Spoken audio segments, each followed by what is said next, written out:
Excellence, Monsieur l'ambassadeur, bonjour. Bonjour. Merci de nous recevoir chez vous aujourd'hui. Alors que le Maroc s'apprête à célébrer la fête du trône le 30 juillet, et quelle est la signification de cette fête pour les Marocains? Merci beaucoup à nos frères de l'APS, de l'Agence officielle d'information. Concernant la fête du trône, c'est à la fois la célébration de l'intronisation du souverain, de Sa Majesté le roi Mohammed VI, et c'est la fête nationale du Royaume du Maroc.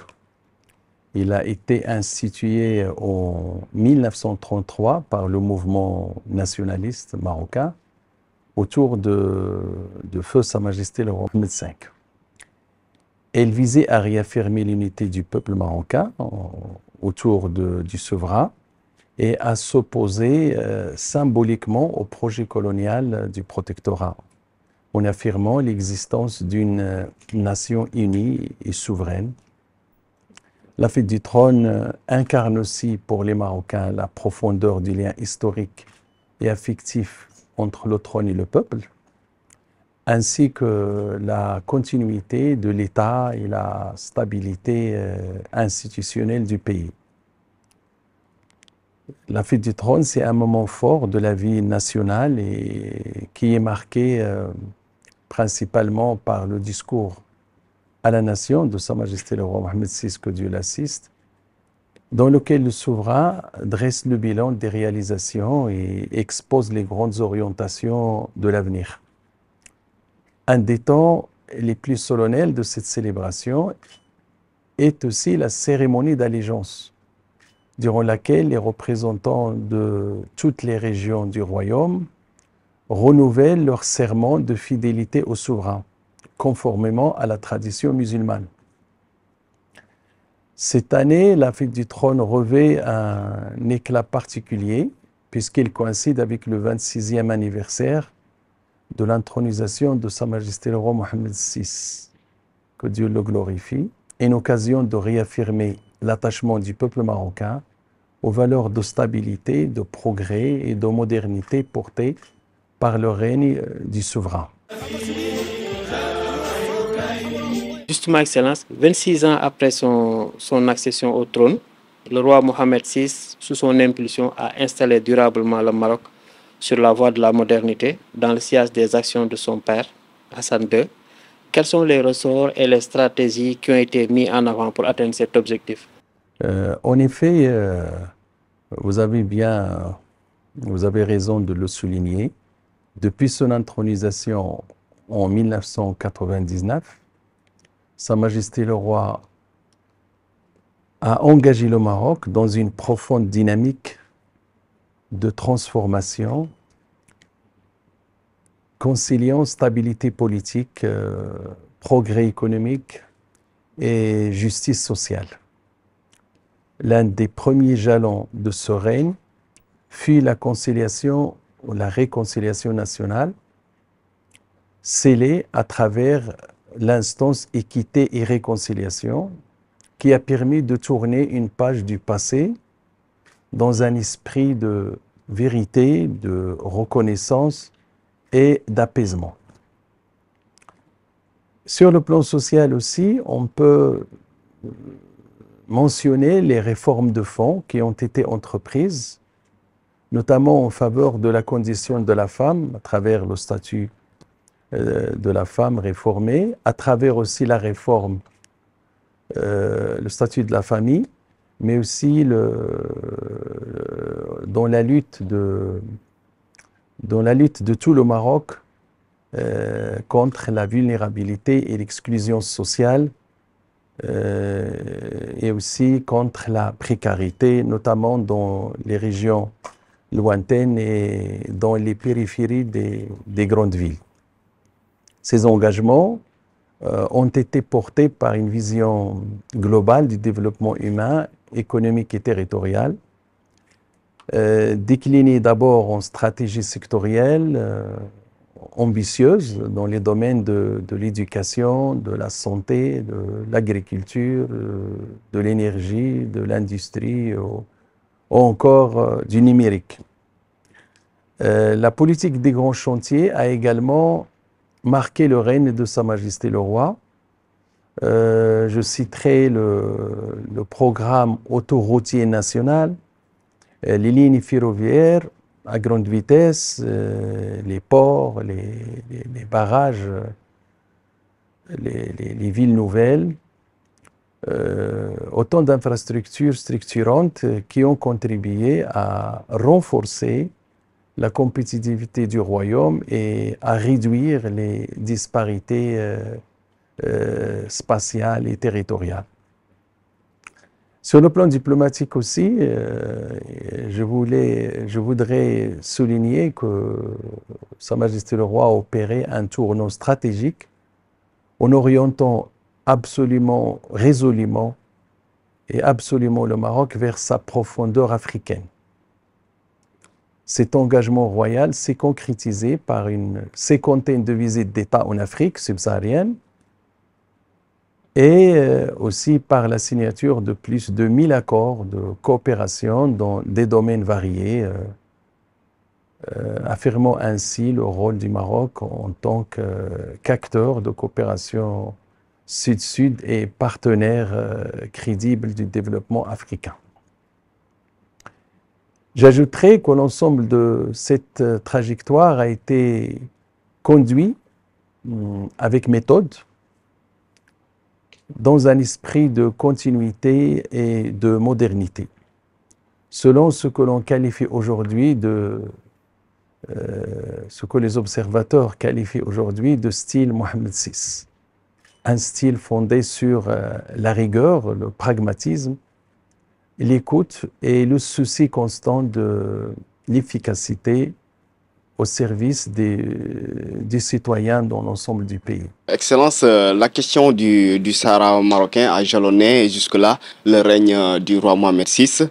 Aujourd'hui, on se demande jusqu'où le royaume est-il prêt à aller pour dépasser cette problématique. Le royaume est pleinement prêt à consentir tous les sacrifices en vue d'aboutir à la consécration, surtout au niveau international, de son intégrité territoriale.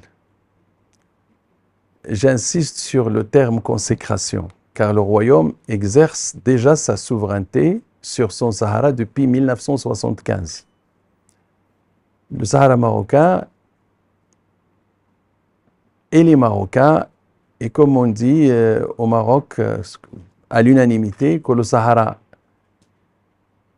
est dans son Maroc et le Maroc est dans son Sahara. C'est une réalité historique, juridique, humaine et administrative. Et vous savez que dans les régions du Sahara aujourd'hui, il y a une trentaine de consulats de pays frères et amis, dont le consulat du Sénégal. Je dirais aussi que sur le plan diplomatique, la solution portée par le Maroc est claire. Il s'agit du plan d'autonomie présenté en 2007 et qui constitue aujourd'hui l'unique base sérieuse, crédible et réaliste pour parvenir à un règlement politique définitif des différends. Ce plan a reçu le soutien d'un nombre croissant d'États à travers le monde et le Conseil de sécurité des Nations Unies ne cesse de le qualifier dans ses résolutions successives depuis 2007 déjà en ces termes. Permettez-moi également de lever une confusion persistante autour de la question du référendum. Ce projet, auquel le Maroc avait adhéré dès 1981, a été abandonné de facto par les Nations Unies elles-mêmes en raison de l'impossibilité structurelle de définir un corps électoral consensuel. Depuis lors, la communauté internationale, à travers l'ONU, privilégie une solution, je souligne, politique, réaliste, pragmatique et mutuellement acceptable. En un mot, la solution est bel et bien sur la table. L'autonomie sous souveraineté marocaine, dans le respect de la légitimité historique et de la volonté des populations concernées. Et c'est un détail que certains milieux feignent d'oublier. L'autonomie telle que proposée par le Maroc reste une forme d'autodétermination conforme au droit international. D'autant plus qu'il sera sanctionné par le vote de la population concernée. Vous êtes le représentant diplomatique du Royaume ici à Dakar. Aujourd'hui, quelles doivent être les mutations nécessaires pour le raffermissement des liens entre le Sénégal et le Maroc, bien sûr? Oui, avant toute chose, le Maroc tient à saluer le caractère exemplaire de la transition démocratique qu'a connu le Sénégal frère en avril, mars-avril 2024.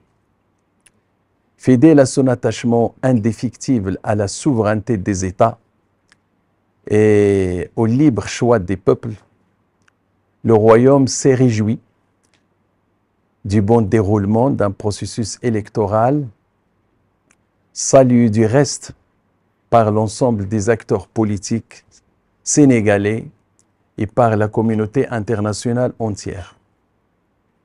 Du côté du Maroc, et dès les premières heures, je dis bien les premières heures,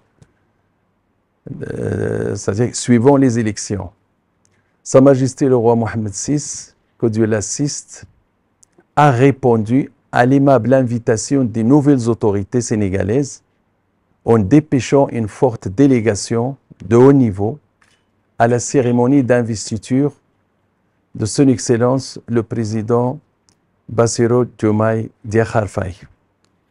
À cette occasion, des messages très clairs et fermes ont été transmis de part et d'autre, réaffirmant la sollicitude toute particulière dont le souverain entoure le Sénégal et dont le droit fil de la tradition royale instaurée par feu Sa Majesté le roi Hassan II et feu Sa Majesté le roi Mohammed V. Le souverain a par ailleurs fait savoir à Son Excellence le président Faye qu'il veillera personnellement, en concertation avec son frère, à raffermir davantage et de manière continue les relations bilatérales à tous les niveaux.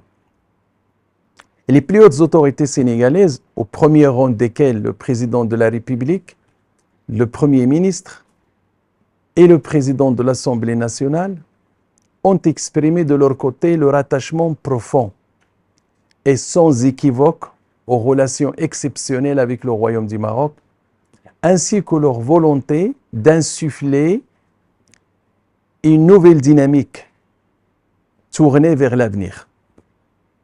C'est vous dire que nos relations bilatérales ont atteint un niveau de maturité qui leur permet de transcender les aléas du temps et les changements de leadership.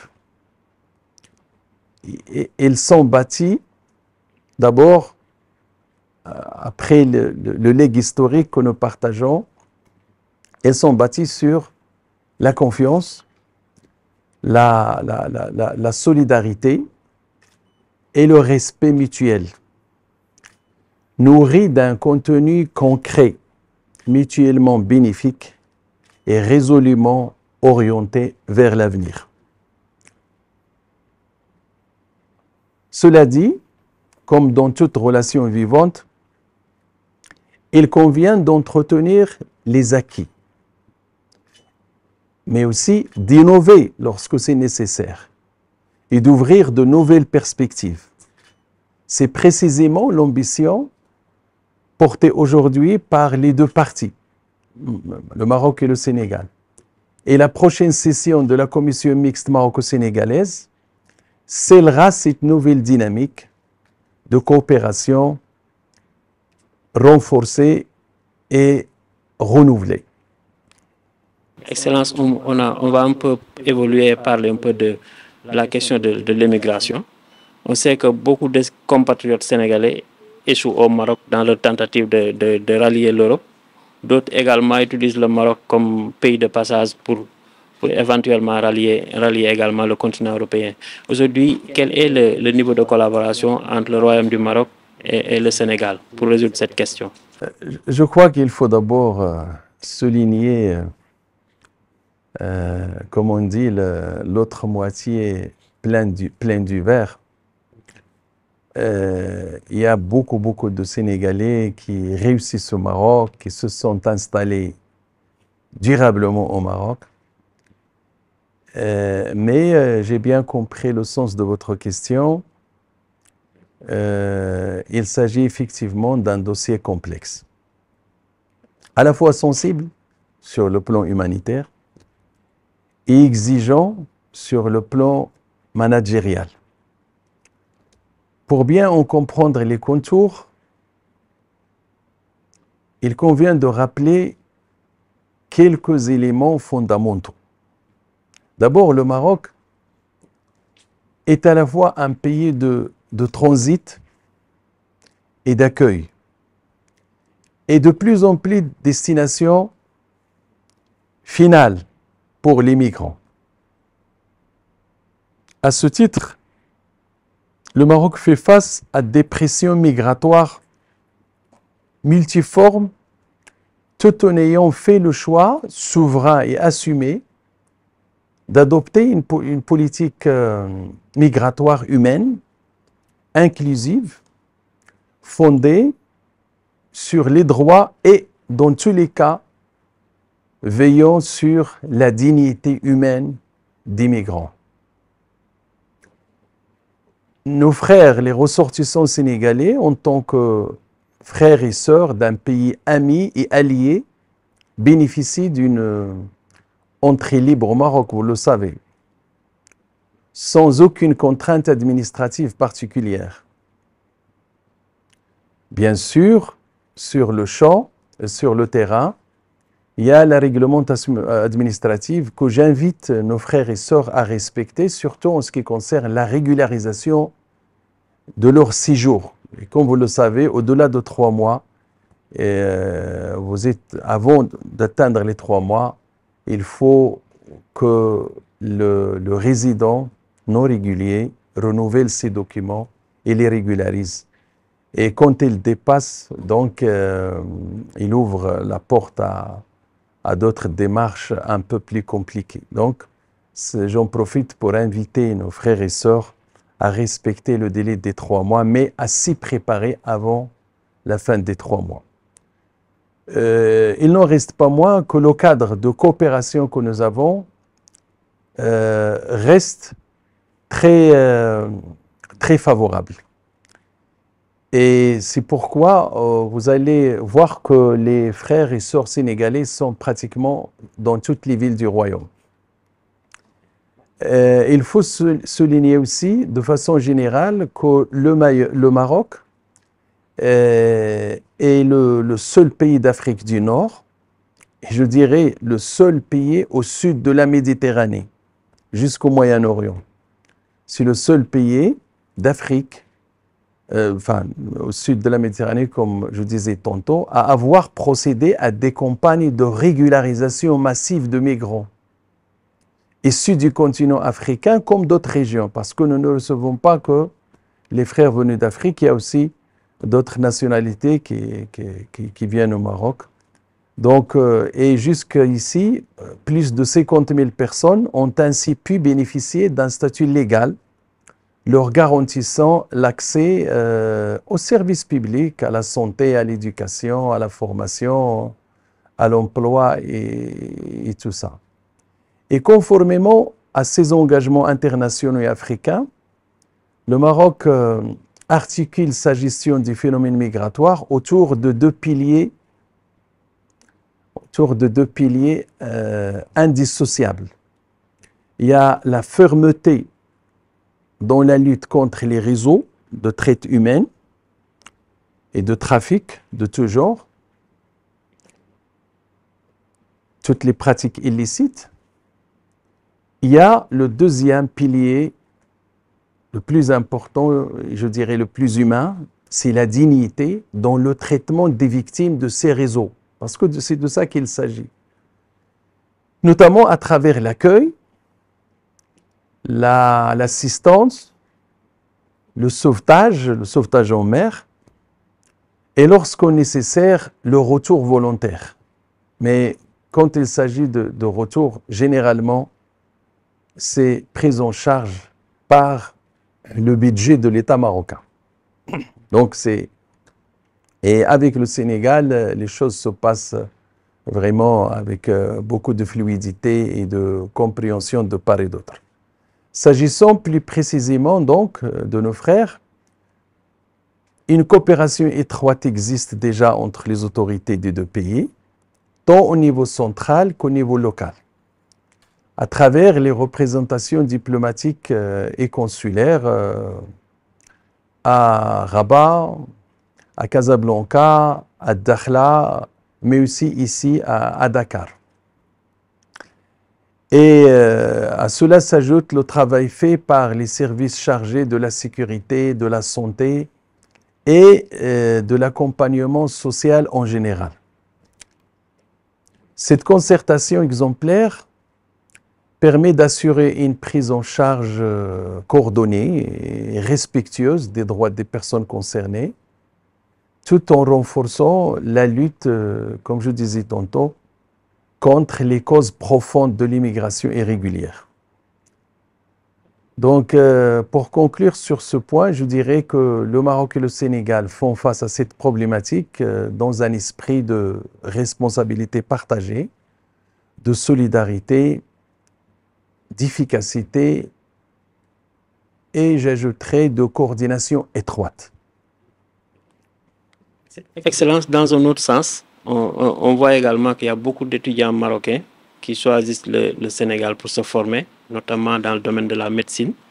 Et quel est aujourd'hui leur apport dans le développement de ce secteur dans le Royaume du Maroc? C'est très important cet aspect. D'ailleurs, nous nous réjouissons de cette tradition bien établie et précieuse de formation de médecins marocains par les universités sénégalaises. Et comme vous l'avez souligné, chaque année, environ une centaine de lauréats marocains en médecine générale, en médecine dentaire ou en pharmacie obtiennent leur diplôme des établissements d'enseignement supérieur du Sénégal, notamment à Saint-Louis, à Ziguinchor, et bien sûr une grande majorité à l'université Cheikh Anta Diop. Le chiffre est loin d'être négligeable lorsqu'on sait que le Maroc forme annuellement environ 2000 à 2200 médecins. Les diplômés marocains du Sénégal intègrent efficacement le système de santé marocain et contribuent activement à répondre donc aux besoins du pays en matière de couverture médicale en particulier dans certaines régions moins dotées. Mais il faut dire aussi qu'il y a aussi parmi ces médecins ceux qui choisissent de s'installer au Sénégal, soit de manière pendant une période limitée, soit pour leur parcours professionnel de manière générale. Mais au-delà de la seule formation académique, cette dynamique s'inscrit dans une pratique d'échange universitaire, je dirais une pratique d'échange humain, plus large et profondément enracinée.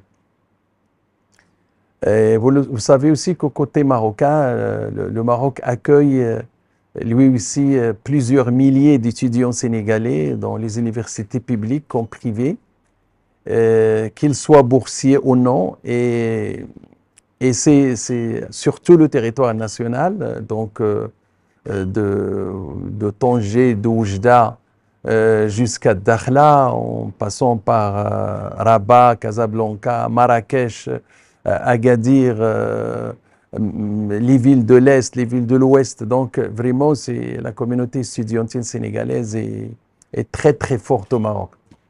Mais cette circulation croisée de compétences entre les deux pays crée un capital humain partagé et contribue à renforcer les liens d'amitié et de solidarité, de connaissances mutuelles entre nos deux pays, parce qu'il ne faut pas sous-estimer cet aspect. Nos étudiants, en réalité, des deux côtés, construisent des ponts vivants entre le Maroc et le Sénégal. C'est pourquoi cette pratique est encouragée de part et d'autre, et les demandes en ce sens ne cessent d'augmenter.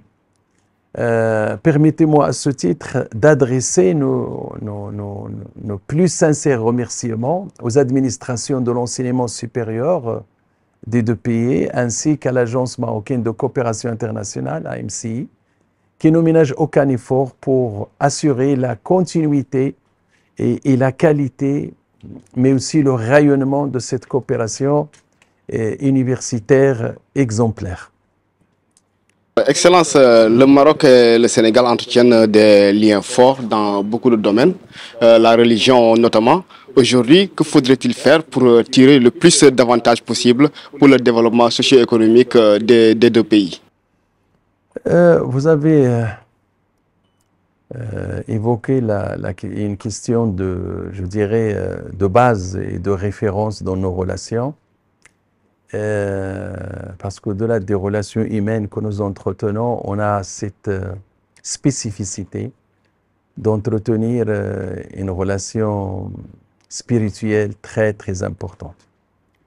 En effet, cette relation, nos relations en général, puisent une partie de leur profondeur dans ce socle spirituel commun, fondé, comme vous le savez, sur l'islam sunnite, modéré, le rite malikite et l'attachement à la voie soufie et la voie du juste milieu. Les liens confrériques, notamment à travers la tariqa tijaniya, la mouridiya, la kadiriya, ont façonné une proximité religieuse et humaine qui dépasse les cadres institutionnels et qui les transcende et qui irrigue la relation bilatérale de confiance et de respect mutuel, et je dirais aussi de proximité extraordinaire, parce que dans les relations internationales, on n'a pas nécessairement cette densité de liens qui va du religieux au culturel, économique, politique, diplomatique et tout ça. C'est vraiment un cadre exceptionnel. Et c'est ce capital spirituel qui constitue l'atout considérable, je dirais la base de référence qu'il convient aujourd'hui de valoriser, comme vous l'avez dit tout à l'heure, comme levier de développement socio-économique. Et je pense que plusieurs pistes peuvent être envisagées à cet effet, à commencer par le développement du tourisme spirituel à travers l'organisation de circuits culturels autour des lieux saints, des zaouïas et des grandes figures de la spiritualité partagée. Et pour ce faire, il faut faciliter les mouvements, les mouvements humains. Et il faut que nos compagnies nationales fassent l'effort vraiment d'accompagner cette relation spécifique, cette relation millénaire. Donc c'est pas, ça ne date pas d'aujourd'hui. Et je crois une autre démarche serait le renforcement des échanges dans le domaine de la formation religieuse, en s'appuyant notamment sur les institutions spécialisées comme la Fondation Mohamed VI des ulémas africains, l'Institut Mohamed VI pour la formation des imams, qui accueille déjà de nombreux étudiants au Sénégal. Je crois qu'il en a formé au moins 700 jusqu'à présent. Je crois l'autre piste serait la coopération en matière d'édition, de traduction et de diffusion du savoir religieux. Et vous savez qu'entre nos deux pays, il y a aussi cette capacité de coproduire ensemble un savoir religieux. Ça, c'est vraiment, quand on relie les archives, quand on revisite les archives, on a beaucoup de traces de coproduction entre le Maroc et le Sénégal. Et je crois que les Sénégalais étaient toujours présents dans les causeries religieuses au Maroc. Les Sénégalais ont apporté un souffle subsaharien très très important aux causeries religieuses, et leur participation ont toujours été hautement appréciées par Sa Majesté le Roi, que Dieu l'assiste, et par toute l'opinion publique marocaine et islamique. Alors il y a aussi un autre élément concernant les projets de développement communautaire. Et ça c'est des réalités sociales anciennes, parce que tous les acteurs religieux sont dans cette pratique. Ça fait partie aussi de notre culture et de notre référence musulmane en termes de solidarité et de partage. Et là aussi, nos autorités, nos États peuvent apporter leur soutien pour mieux canaliser et pour permettre donc à ces acteurs de jouer leur rôle là où ils sont attendus sur l'étendue du territoire national, que ce soit au Maroc ou au Sénégal. En somme, il ne s'agit pas de dénaturer ce lien spirituel, mais au contraire de lui offrir un prolongement concret au service des sociétés. Et ça existe déjà, donc il suffit juste de l'encadrer et de mieux l'orienter. Nos deux pays partagent une vision d'un islam éclairé, enraciné dans les valeurs africaines. En mobilisant cette richesse immatérielle, nous pouvons en faire un moteur de prospérité partagée et de stabilité durable, sans oublier l'importance aussi de réaliser l'équité territoriale, et c'est une priorité de nos États, que ce soit au Maroc ou au Sénégal. Justement, je voudrais vous entendre sur la question de la Palestine, parce que beaucoup d'observateurs de la Oumma critiquent le royaume sur ses positions. Aujourd'hui, vous, comment est-ce que vous percevez ces critiques? Je crois que sur cette question de la Palestine, il y a, bien sûr, il arrive effectivement que certaines voix dissonantes s'expriment, souvent amplifiées par les réseaux sociaux ou instrumentalisées à des fins politiques et je dirais même diplomatiques.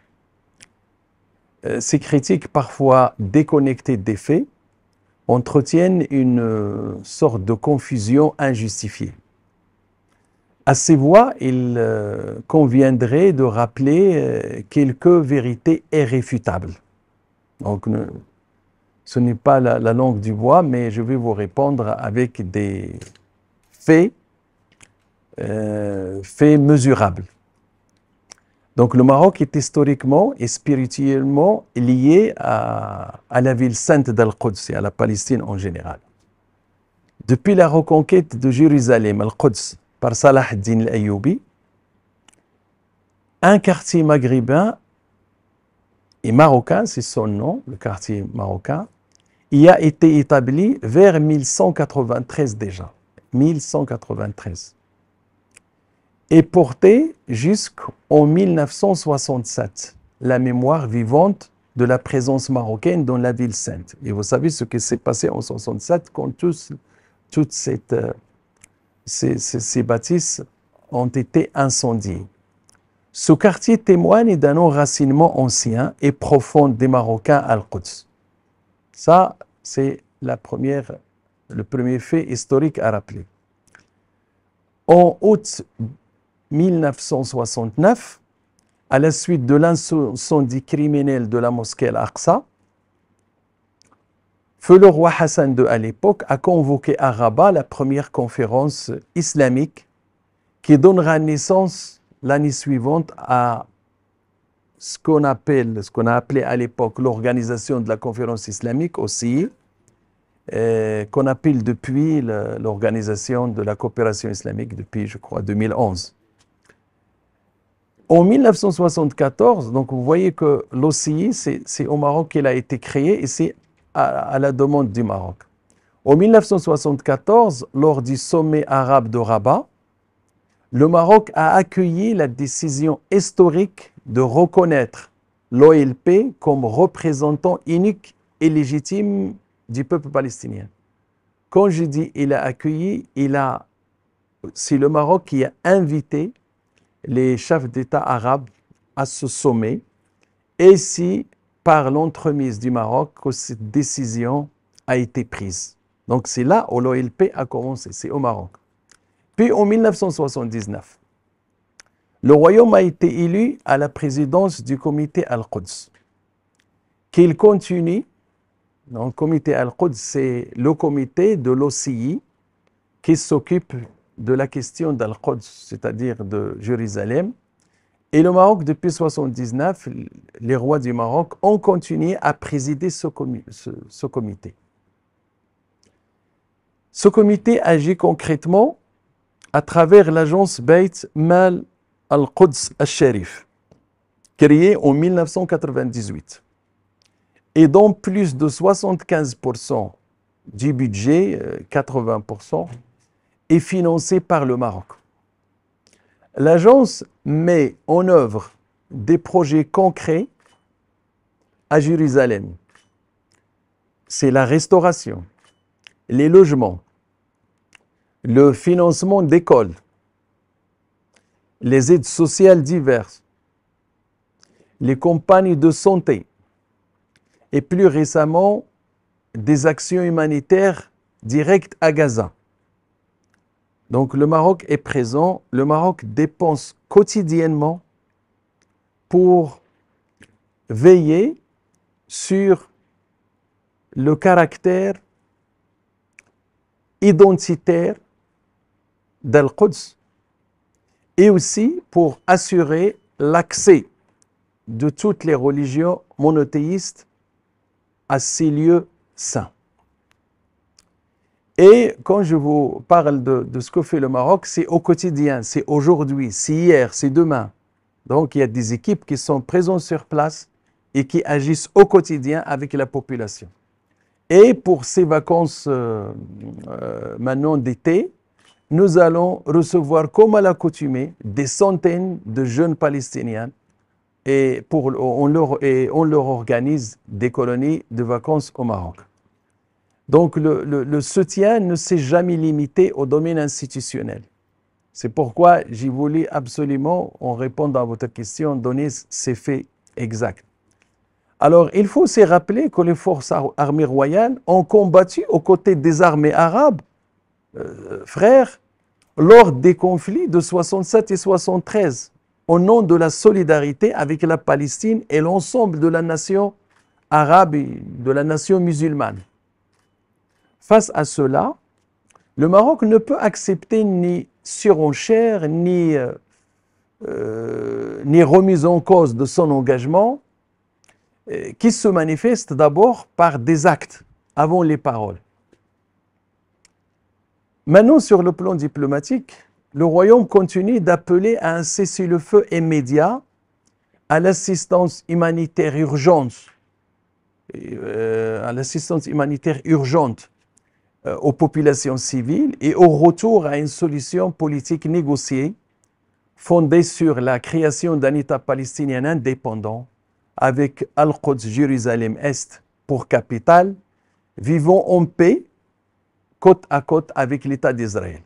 Sur le terrain encore, il faut ajouter que le Maroc figure parmi les premiers pays à avoir acheminé de manière régulière une aide humanitaire, médicale et alimentaire aux frères palestiniens, y compris dans les moments les plus critiques et en traversant les territoires occupés. Donc le passage a été coordonné de telle sorte que les aides arrivent directement aux populations et c'était une première. Seul le Maroc qui a réussi à le faire. Et c'est des c'est plusieurs cargaisons qui ont été chargées du Maroc directement vers la Palestine. Et ce n'était pas une seule opération, c'est plusieurs opérations donc coordonnées avec toutes les parties. J'ajouterais qu'à l'heure où les équilibres régionaux sont fragilisés et les tensions exacerbées, il est important que la sagesse et la responsabilité prévalent sur les polémiques stériles.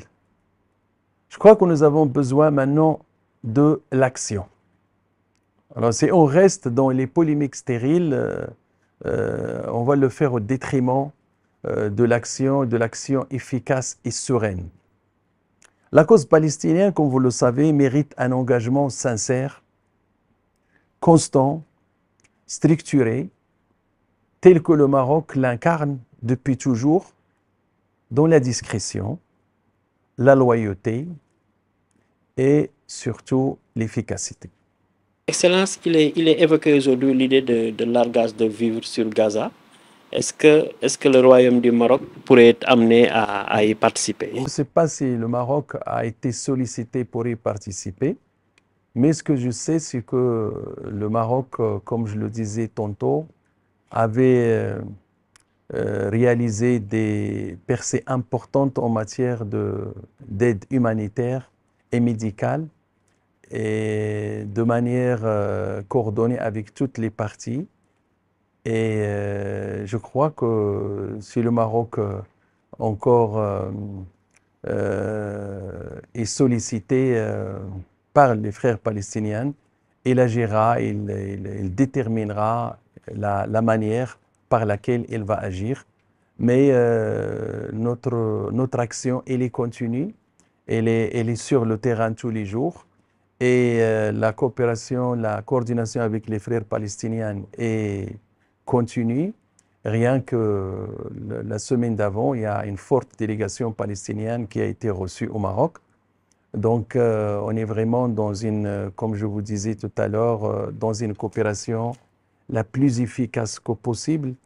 Et je crois que la question palestinienne occupe la même place que la question du Sahara au Maroc. C'est la question donc qui rassemble les Marocains et qui mobilise tous les Marocains et à leur tête Sa Majesté le Roi. Donc vraiment, en termes de coopération, de soutien et de solidarité, il n'y a pas le moindre doute que le Maroc est et restera fidèle à la justice de cette question qui nous interpelle en tant que musulmans, en tant qu'Arabes, en tant qu'Africains et en tant que nation éprise de paix et de justice. Alors, Excellence, merci beaucoup. Merci de nous avoir reçus ici à votre résidence et nous vous souhaitons par la même occasion une bonne fête du trône. Merci à vous et bien sûr, vous êtes tous invités. Avec plaisir. C'est la fête du trône, mais ici au Sénégal, il est d'abord organisé pour nos sœurs et frères du Sénégal. Vous êtes tous les bienvenus donc dans l'esprit Tironga, n'est-ce pas? Merci également à vous, chers téléspectateurs, pour ce numéro et nous vous donnons rendez-vous très prochainement dans notre numéro de l'entretien avec APS. Jërëjëf.